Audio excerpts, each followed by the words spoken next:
Great. All right. Thank you all for coming. And as we know, we are living in very unusual times right now. Where many of us are working from home. And it's an unprecedented era. And I'm sure many of you have also been hearing in the last 6 to 8 months, a lot of people in industry, leaders in industry, have been saying that we have come further in 6 months from a technology standpoint than in what we would expect to see in 3 or 4 years. So there has really been a huge digital transformation and acceptance of technology in the in just these 5 to 6 months. The way that we use Zoom, the development of certain technologies and use of certain technologies, and of course AI has had a very big role to play in that. So today I want to talk to you a little bit about that, especially from the research standpoint. So how do we use AI and knowledge graphs to try and fight COVID-19, and what can we do with COVID-19 data sets and so on. So I'll try to keep the presentation to 15 to 20 minutes so that we have a lot of time for questions and discussion. All right, so the premise of this presentation is that in a world with limited resources, crisis response is critical, right? And so we've seen a lot of images from many different places in the world where the story has basically been one of resource limitations, right? So here we have the New York City hospital is using trucks to store COVID-19 corpses. This is not an unusual story. Many other countries have seen an even worse situation. We know that the doctors are overburdened, the hospitals are overburdened, everyone is waiting for a vaccine, for a cure. People are working day and night. So in general, we are at a time where we have very limited resources. Not just in terms of medical care and healthcare, but just economic resources, etc. So that's maybe the problem that we need to look towards, that we have limited resources. And I want to say that even the COVID-19 has brought this to the forefront. This has been going on for a while, right? And especially in developing countries and in countries where disasters are frequent, especially because of climate change. So this is an image from southern India in around 2018. So in southern India and in certain parts of India during the summer, we have flooding, right? And that really devastates the infrastructure. It leads to a lot of damage, a lot of people losing their lives. Especially in developing countries, we already have a resource limitation problem. So when these disasters strike, we really don't have a lot of room for, or a lot of resources to allocate to do a better job. Similarly, in 2015, 2014, around that period, there was a huge avalanche and a huge earthquake in Nepal, where a lot of people lost their lives. We come to Africa, where there has been a persistent famine, there has been food shortage. Over here, for example, you see in the Horn of Africa, we have a famine that is due to one of the worst droughts in more than 60 years. So around 12 million people have been affected because of this. In part because of this, we have the refugee camps and refugees that we see a mass migration that then lead to a lot of people getting displaced, and then they go to Europe and to other parts of the world, and then we see the resource allocation problem over there, right? So what I'm trying to show through these images is that it's not one country's problem, it's not one disaster, it's not one type of disaster. So it could be disasters that are persistent and long term, and so that would be the food shortage and the refugee crisis, and even COVID-19 is one such disaster. Before that, there was the Ebola crisis, right? There's HIV/AIDS. So there are lots and lots of diseases that persist over a long period of time and that gradually affect the whole world.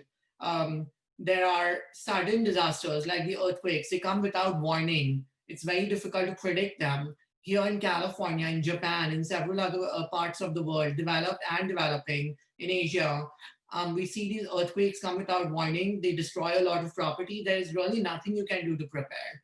You can have some preparation, but you can't You can't sort of prepare your way out of the disaster.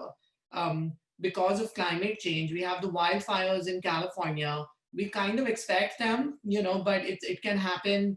When they do happen, there's not a lot that we can do short of rallying our firefighters and so on, but we certainly can't prepare our way out of the disaster.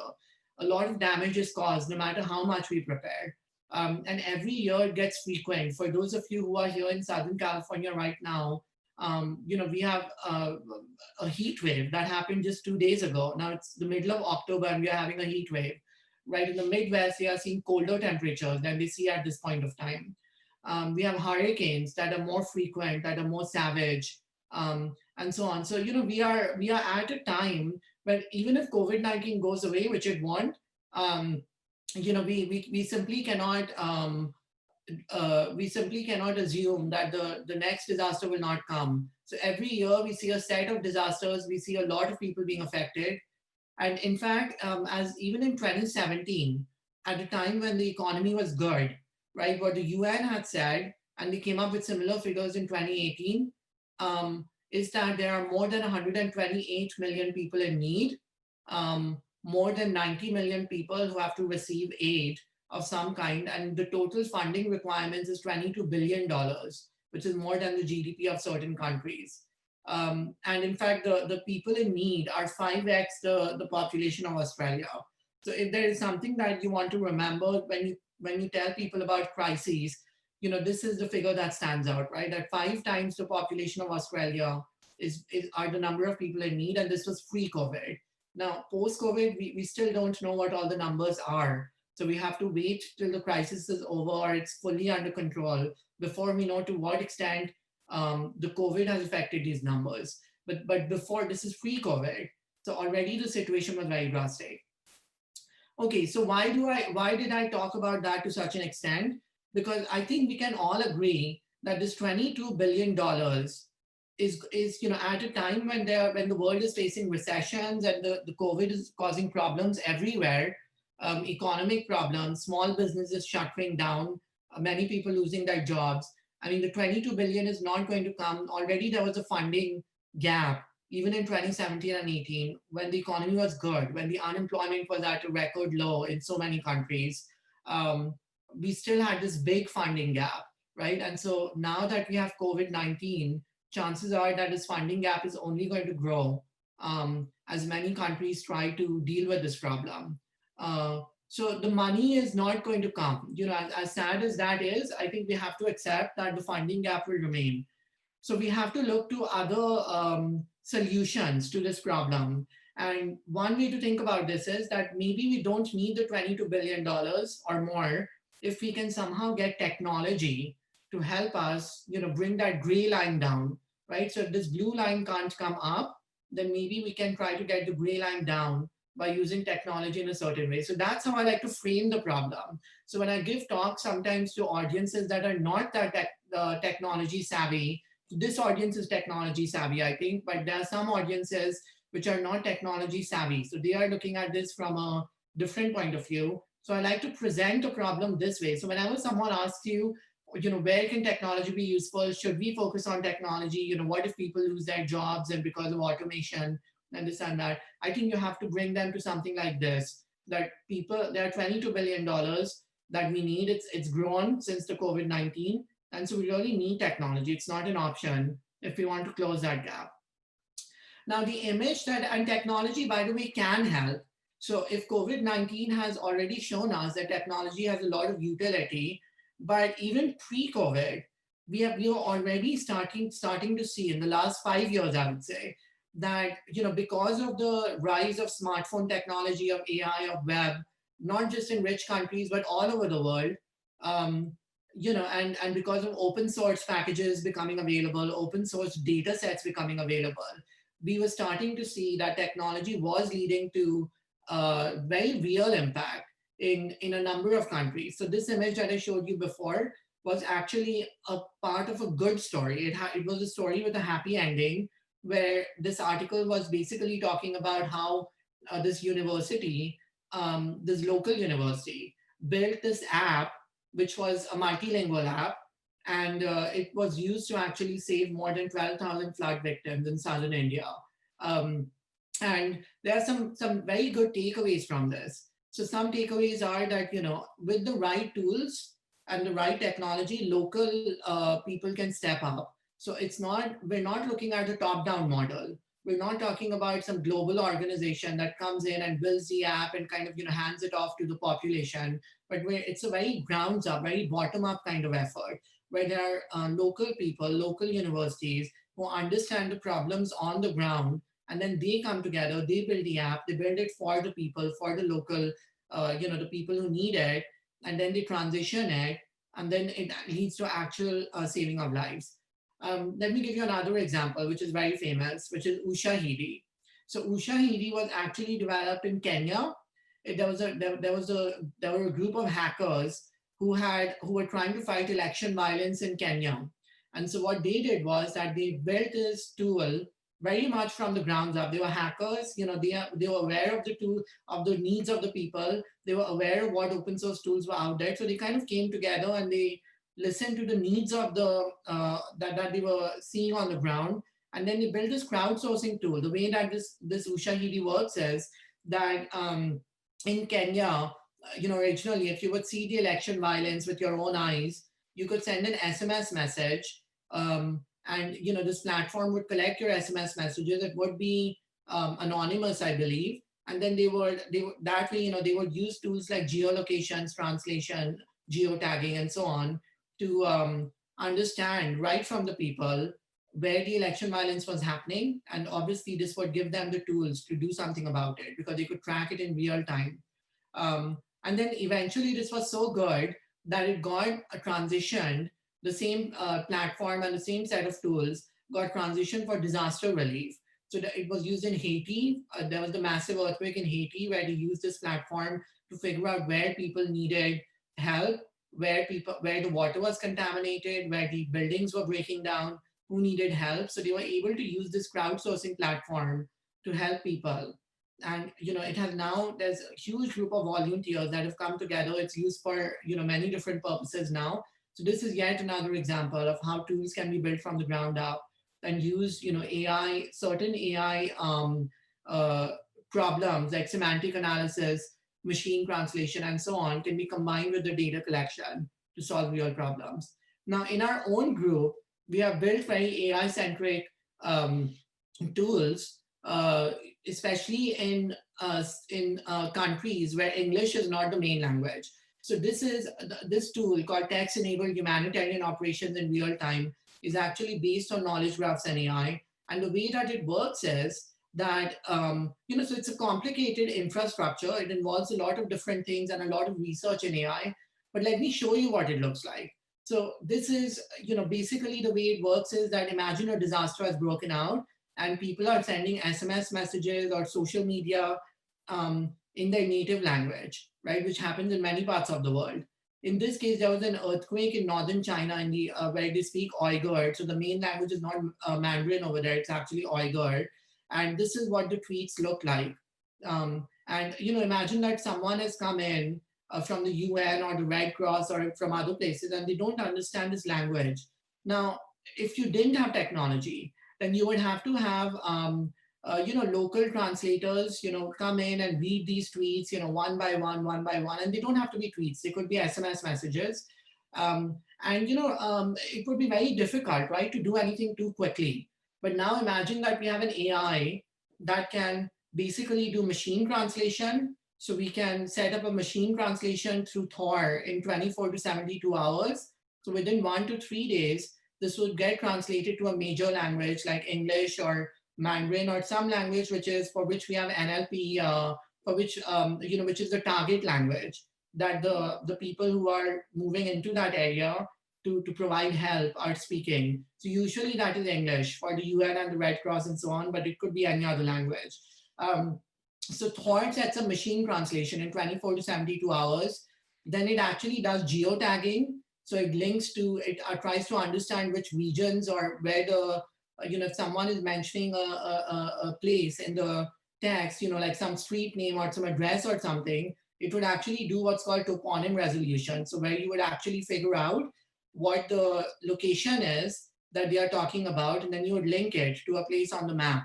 Now, here I can't show the actual system, but this is an interactive system. So you could draw a bounding box around these regions and it would go in. You can click around things.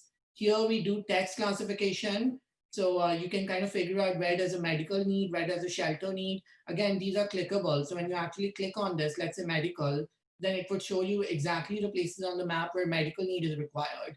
We would do clustering and information extraction. So you would figure out which tweets are talking about the same situation. So, imagine that a building is about to collapse. You're not just going to get one tweet on that. There's going to be many, many tweets. There could be people on that street who are tweeting out. There could be people inside the building who are urgently sending messages, to basically talking about the situation. But that's one situation, right? So you might get 100 messages on that, but it's only one situation. It's not 100 situations. So we need to cluster them together. We need to extract information to figure out what the situation is, what is required, what resources do we need to send. So this is kind of where the artificial intelligence comes in. And so that's where we use the thought system. Now let's switch to COVID-19 and knowledge graphs. So what are knowledge graphs? So hopefully by this point, I think the point I wanted to really make is that AI, the crisis response is a real problem, resource allocation is a real problem, and we can really use AI, especially in very visual ways, to help first responders. So these are the people who don't have a lot of technical expertise, but they really know the on-the-ground domain. They know how to operate they are the firefighters, the responders from the UN, from other organizations. They really know how to do crisis response, but they don't know the technology. So these kinds of tools that use AI can really help them to do a better job with the crisis response by telling them where to look, what to send, what the situation is in the language of their choice, by giving them a map, etc. So that is kind of the high level thing that we are trying to do. Now, what is a knowledge graph? So before I tell you how knowledge graphs can be used and who's using them for COVID-19, let me first show you what a knowledge graph is. So it's very simple. A knowledge graph is a way of giving a way of telling a machine about a domain. So in some sense, you can think about representing knowledge in a machine in a very structured way. Now we can use a database for that. But the problem with the database is that it's, you would have to first design the SQL schema and so on. You would have to extract all the information very precisely. The querying can also be very difficult for databases if the information is noisy and incomplete. So instead, we want something semi-structured because we are extracting information from natural language and social media and so on. And this is kind of what we want, right? So we want entities. We extract entities like Bob Dylan and Steve Jobs in the United States. This is a very general domain like Wikipedia. We want to extract relationships between entities like born in and created and so on. And we want to extract attributes like has gender, born on date and so on. So entities, relations, and attributes that are all connected together in a graph. So that is basically what the knowledge graph model is. And to give you a sense of COVID-19, so this is real data. These are papers from academic, like papers published in journals and conferences and so on. Imagine that you are a scientist or you are a researcher, you are trying to understand what all the research is on the coronavirus, family of viruses, and no one has time to go through and read all 60,000 papers. There are more than 60,000 academic papers on the coronavirus family of viruses, because COVID-19 is just one example. There are many other coronaviruses that have been researched and that have been discovered over the decades. And clearly you want, there is something, they're all related in some way. So you want to know about them in order to come up with the vaccine and the cure. So basically you are looking for a querying system, a system that can actually tell you about those, that can answer questions about those 60,000, 70,000 papers, right? And you don't want to read the 60,000 papers. So this is kind of what an academic knowledge graph would look like on COVID-19, where the entities are papers, they are journals, they are, some of the attributes could be authors. The authors could also be entities. It depends on how you model it. These are the titles of the papers. You can have other information. You can extract entities from the titles, from the main text of the paper, and then also link them. So people have done that. But basically, you can represent this knowledge not as a set of COVID-19 PDFs or even large text documents that are not really useful for answering precise questions, but you can represent it in this way, and then we can query this knowledge graph. Um, Now, in fact, it turns out, if you're thinking why build a knowledge graph, there are many reasons, but I've already given the main reason, which is domain specific search. So if you want a question answering system or a very domain specific search engine, then you want to use knowledge graphs. And in fact, Gartner and several consulting organizations have identified graphs and knowledge graphs as the top 10 data and analytics trends in 2019. It also made the list in 2020, I believe. And in fact, you would be in good company. So if you try to build a knowledge graph for a domain-specific search engine for getting, for getting insights, detailed insights from your data that simple text data could not give you, you're in very good company. So all of these companies have either built or are building a knowledge graph. In fact, the term knowledge graph was popularized by Google. So chances are that you have actually seen a knowledge graph, because when you do a search on Google, like if you search for places to visit in Los Angeles, and you would not just see a list of web pages anymore, you would see the actual places to visit, like Disney World and the Natural History Museum and so on. It would actually show up as panels at the top of the search engine. If you go and do the search right now, you will see it. In Amazon, when you search for products, when you search for names of products, attributes of products, you get very good search results now. And that's because these companies do not just use keyword search. They moved past that. They translate your query into a query on the knowledge graph that they have built and that they very jealously guard in a way, because that's where the secret is, in that data and in that knowledge graph. And then they give you results that, in at least in part, relies on the knowledge graph. So this is big business. So regardless of whether you do it for COVID-19 or for another complex domain, so all of these are complex domains. The job market, as for LinkedIn, the ride sharing domain, the general search task as Google does, the product and e-commerce, all of those are very important and complex domains for knowledge graphs. Now, I'm not going to go into detail on this, although I'm happy to take questions, but the way that you build knowledge graphs is complex, but there are tools available for all of these. So just in a minute, the way that it happens is you start with a corpus. The corpus could be web pages, social media, tables, reviews, or all of the above. You first decide what will be in your domain, right? So if you're doing COVID-19 and you're a scientist, you might decide that, okay, my domain is going to be papers, proteins, genes, biological entities, journals, etc., right? So you want to identify what your concepts are, what the relations are, and then you want to use an NLP toolkit like Spacey or Natural Language Toolkit to extract those entities and relations from your corpus. You want to do other NLP tasks like co-reference resolution, etc., semantic role labeling, and then you get a preliminary knowledge graph. And then you want to do things like identify duplicate entities in your knowledge graph, figure out the missing links, because not everything will be extracted from the natural language. Not everything will be explicit in the natural language. So you want to predict the missing links. You want to figure out what the wrong links are, and so on. You want to do clustering. So all of that comes in this part. This is the AI portion. This is really more of the NLP/AI portion. This is the data collection and scraping portion. And then finally, you get a knowledge graph, and then you can build applications on the knowledge graphs.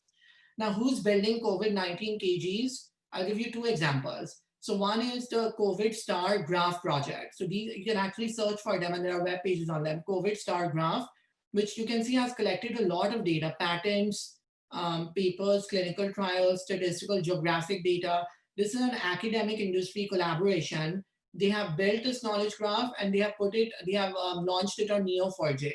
And it's quite sophisticated, and you can answer some very nice queries on this knowledge graph.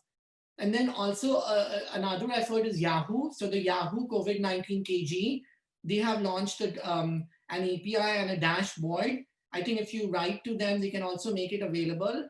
But basically, there's a GitHub project, so you can search for this. And it's a really nice effort. This is an effort where it's a single industrial effort.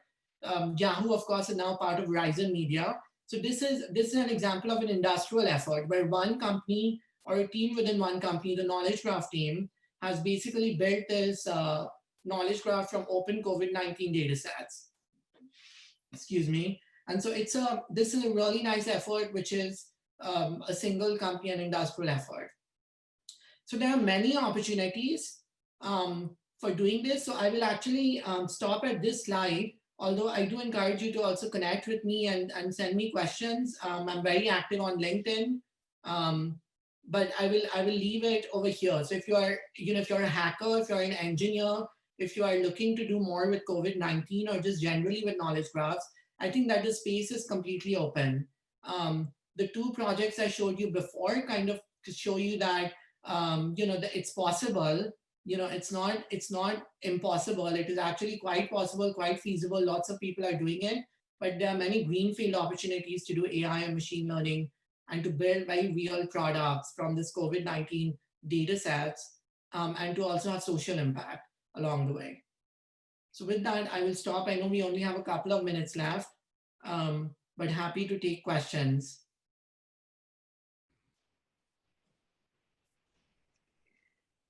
Thank you, Mayank, for your sharing about knowledge graph. So we do have great questions coming in from Shmuel from Israel. Shmuel wants to ask, his question is, if humanitarian aid to needy people in Africa, including a learning and transition to local population of Africanian states with modern knowledge and technologies, because according to his opinion, most great aid to poor, hunger, and sick people is to help them learn in modern knowledge and technologies, and to help them to need population to begin to use all modern technologies for a self-interest. I think it's a great question. So let me answer it in this way. So in the case of Thor, right, the system that I showed earlier that we had built pre-COVID, what we have learned, I think, from many of these countries is that for good reasons, because of the history, they are sometimes very skeptical, when people from other countries come in and try to give them a technology, and, they are suspicious a lot of times, right? That why are they coming? What is their agenda, right? Are they coming here to conquer the country? Are they going to take advantage of us? So they are skeptical, and they have good reason to be, right? Because the past history, the colonialism and so on is still the memory hasn't gone away, right? And so, in part, we have to gain their trust, right? By coming at these problems from a good place. And so that means that we have to understand their problems. Now, the technology is just a solution, and there are many solutions to these problems, but I think we have to understand what their problems are. So we want to make the technology free or cheap because, the main money has to go towards the hunger, the sickness, the medicines, the food, those things, right? So the money is precious. The crisis response has a resource allocation problem. So we don't want to spend too much money on technology when there's a hunger problem and a medicine problem. So the technology should be free, which means that it's built on open source, which people can use very easily, right? And doesn't cost a lot of money to set up, can be used on local infrastructure, right? So that's why for Ushahidi and for a lot of these tools, you can send SMS messages. One of the nice things about many of these tools is that you can just send an SMS message. You don't need a smartphone. Everyone has a phone today, so that's a good thing. Even poor people have phones, in many of these countries. So all they have to do is send an SMS message, and then the technology does its magic, and the people who are in charge can do great things. So I think that we have to look at their problems, and then build the technology accordingly. Otherwise, they will not use it, they will not trust it, and you can't force them to. So that's kind of how I would phrase it. So it's a complicated problem. I think, there's trust and social issues and cost and data and local regulations and international regulations and resource allocation. All of those things have to come into play. So it's a very complex ecosystem. Okay, so we have another question. Do we believe that as AIs become more sophisticated, would the deployment of resources would be faster? I do think so. I think that the word sophisticated may not be the right word over here. I think that the right word is that what we are starting to see is that AI is becoming more usable. So I think that is what's happening. It's also becoming more sophisticated. but it's becoming much more usable. So, one of the great things I saw in the COVID-19 when it first broke out, at least here in the US, when the lockdown started happening in March, is that there was an article which said that, more and more people are able to use visualization tools. So D3 and, other kinds of tools, they can build dashboards. Journalists are able to build dashboards and communicate findings in a very data-driven way. So I think that for that reason, it's becoming more usable. It's also becoming more sophisticated. More tools are becoming open source. So I do think that it's for that reason, yes, the deployment will be faster and better. Hello, this is Jason. So I have one question for you. So I know, in the last several years, you are working at USC Research Center, focus on the research work in graph database and also its application. So I know, a lot of, companies like Snapchat, LinkedIn, Facebook, they also use, graph, database just, in their application. So I think one of the challenge is, when we build the, the graph database, how we can, especially, when we deal with the unstructured, data. So do you have any experience, how we can, deal with the unstructured data when we build the graph database? Like, it's not numeric, it's some, text file, some message between people in the social network, this type of things. Yes, I think that's a great question. So, in the, let me just quickly share my screen again. So in this figure, right, when you have unstructured data, then there are two ways to deal with it. One is that you try to extract information, right? So these are the entities using the NLP tools, right, to extract the entities and so on. So and then that way the data becomes semi-structured, right? So you have some structure, but you also have the unstructured. Also, the other thing I want to point out is that most modern graph databases do offer a free text search also. So when you actually store the information, you can store it as text, although you don't want very long text, right? Otherwise the graph database is not a good fit, but you can still store some text and then you can search against the text. And I think they do offer some facilities for that. So usually what happens is when you start with only text, you want to apply some NLP tools like information extraction, and examples of such tools are Spacy, SPACY, Spacy, as well as NLTK, the Natural Language Toolkit.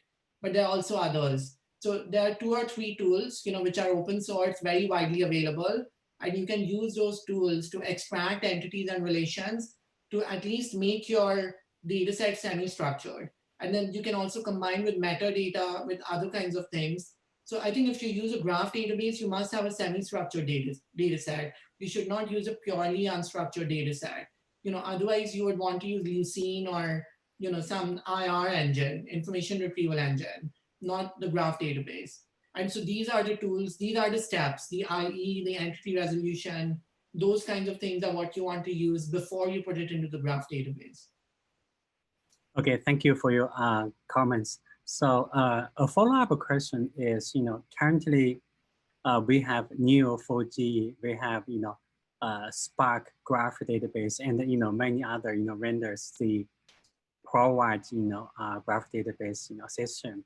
So according to your experience, do you have any suggestion or, some reviews for this type of tools? Which one is good? Which one is good for particular, case?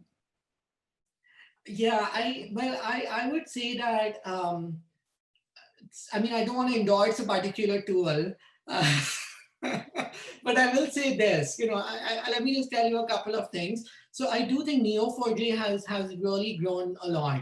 And I'm not, I have nothing to do with Neo4j, but what I can tell you is that I do see Neo4j being used a lot in many projects, and they deserve credit for that, right? Because I want to be fair to them. So I think that they deserve a lot of credit for, especially like the COVID star graph, right? Which was the first example I showed for COVID-19 knowledge graph.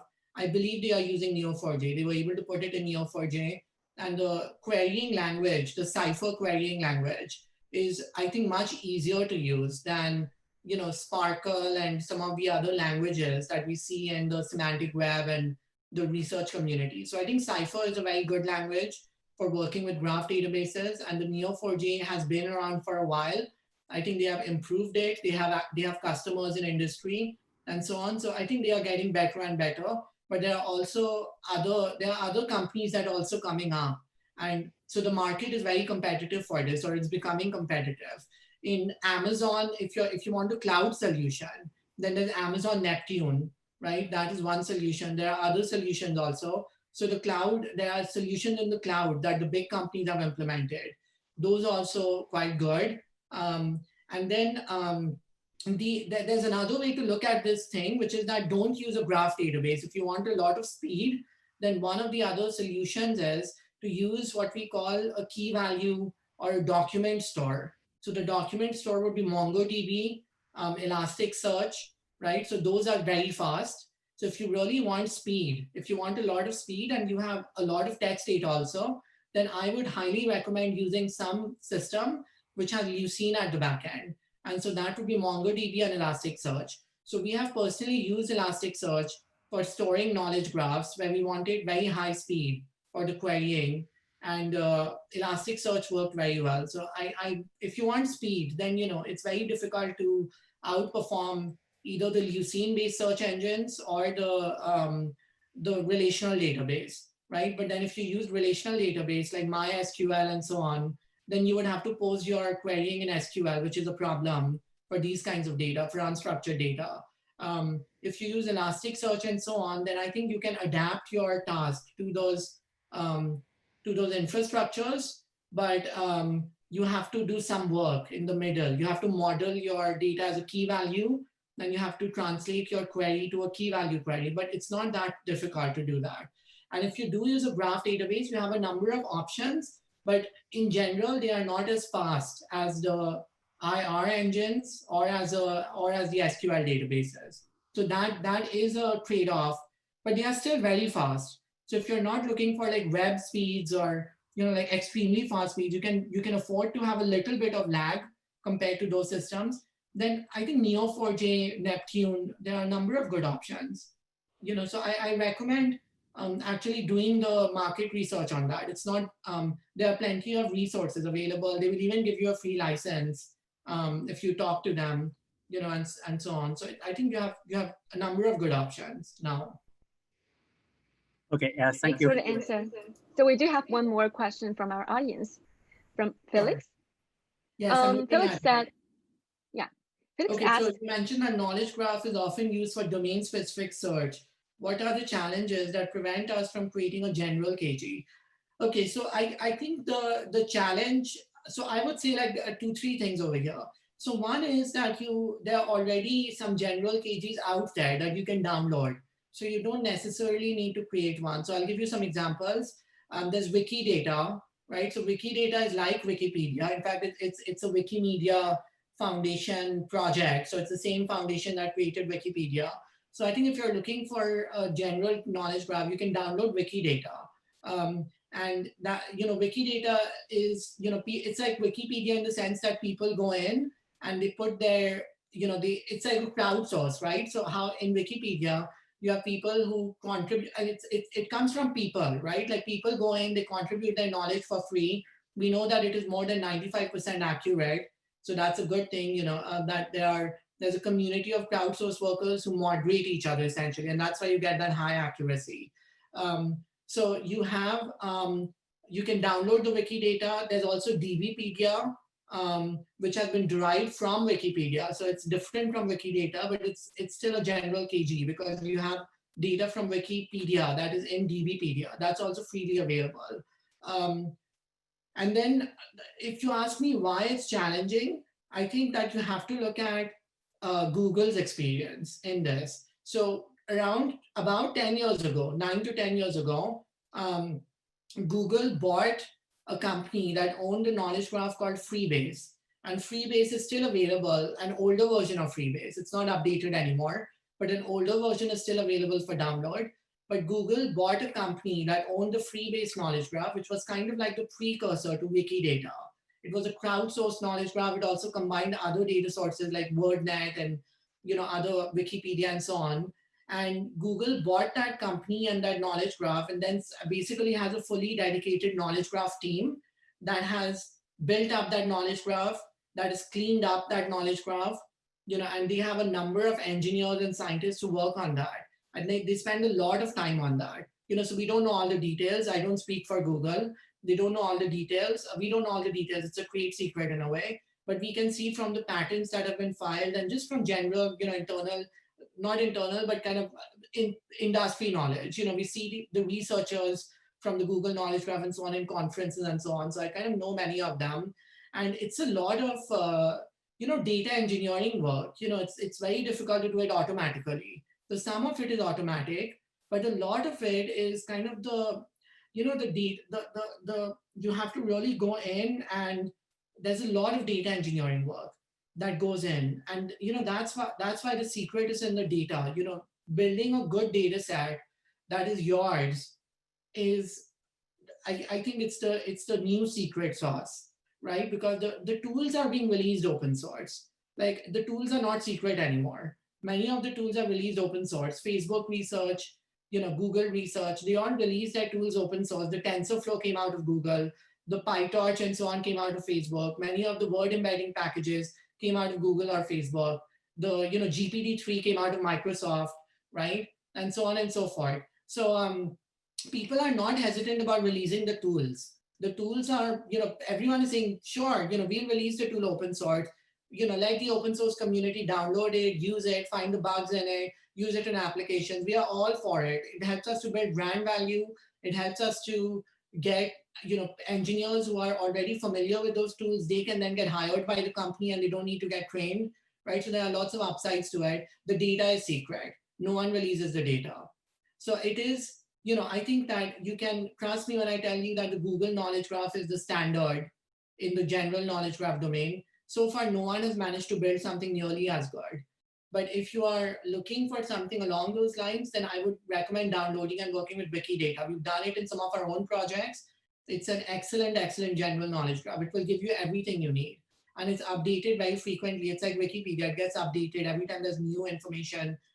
People add the information very quickly. So if you periodically download it and then use it, I think that if you want a general KG, that's the way to go. So you shouldn't build one on your own. You can just download and use it. It would be my short answer. Great. So if time allows, I have another quick question. So how to do customization on knowledge graphs at scale, especially for the COVID-19 cases? I think that's a great question. So if you want to do customization, did I understand that correctly? You said customization. Yes. Yes. So I think that's a great question. And I think that is why it took a few months, even for those two efforts, the Yahoo COVID-19 and the COVID star graph. It did take, it didn't happen immediately, right? So the data set became available in around, I would say, March. The academic data set, where all the publishers came together. They said, we'll release all our coronavirus papers over the decades, as open while this crisis is ongoing. We won't charge you to go and read those papers. The White House then sent out a directive saying that here are all the papers. We host it on Kaggle. It's still open on Kaggle. And so go and do something with it, right? And so you would imagine that with all these open source tools and all these groups, that we would see something very quickly within 1 or 2 weeks of the release. In reality, it took a couple of months, and even then it took an industrial academic effort or an industrial effort like Yahoo COVID-19, where there were multiple people who had to work on it to actually get that knowledge graph up and running. The reason for that is precisely the customization, because the tools are openly available, but the tools are generic, right? So like the information extraction, the spaCy and the NLTK, they work very well for general concepts. Like if you're trying to extract people, organizations, locations, and so on, they work very well. But if you're trying to extract biological entities like proteins and genes and viruses and all these things, which is what those papers have. And if you're trying to work with academic papers rather than news articles or Wikipedia articles that read like normal, English, normal articles, you do have to customize. and it takes some work, so there are tools that will allow you to annotate, right? So you have to annotate the right entities. Here are the genes, here are the proteins. So you have to do some annotation. Then you have to train those systems or retrain the systems. It's become easier to do it because we have some open tools that are domain specific. Like there are some tools for biology. Like if you want like word embeddings, for example, right? I'm sure many people in the audience have heard of word embeddings, the word to vec, glove, those kinds of tools. It turns out there is something called BioBert, which is a word embedding trained on biology data set, and it's publicly available. There is even a data set trained on legal, law to vec, which is trained on legal corpus. So if you're doing a legal domain, if you're doing biology domain, you can certainly use these tools to more easily and quickly do the customization. But I think you do have to do the customization, and it takes some time, and you have to annotate and you have to retrain, or you wait for someone else to do it, right? So that can also happen. So at UIUC, the University of Illinois at Urbana-Champaign, there's a group of NLP researchers and data mining researchers who actually took the COVID-19 academic corpus, and then they trained and they applied some tools for information extraction. They extracted the entities from that biology data set, and then they released that openly. So these are all the genes and the viruses and the proteins. It's not perfect, but it's much better than the original corpus because they're actually giving you the entities, right? And so you can do something with that. That is openly available. So if you go, it's called CORD-NERD, CORD NER. And so that's the NER stands for named entity recognition. The CORD stands for COVID-19 research data set. So they took the COVID-19 research data set, which are these 60, 70,000 papers. They did the information extraction, which is basically the named entity recognition, and then they released those entities openly. So you can then start from that, right? You don't have to start from scratch. You can start from that, and then that is your initial knowledge graph. You may have to train some relation extraction module, some entity resolution module, or they may also be openly available. And then you have your KG and you can put it in a graph database. And if you want an end-to-end product, you can download the COVID star graph, right? That is also there. Or you can query the COVID star graph. So there are a range of options. But if you completely want to customize, you do have to do some annotation and some retraining. Unfortunately, we don't have a very easy solution for that. I think that's the next frontier to make that much easier. Yeah. Thank you, Mayank, for all the great answer and knowledge sharing on your research, excellent research on artificial intelligence and knowledge graphs. So hope you have a nice day, and we will wait for the next session. All right. Thank you everyone for coming, for listening, and I hope you will connect with me.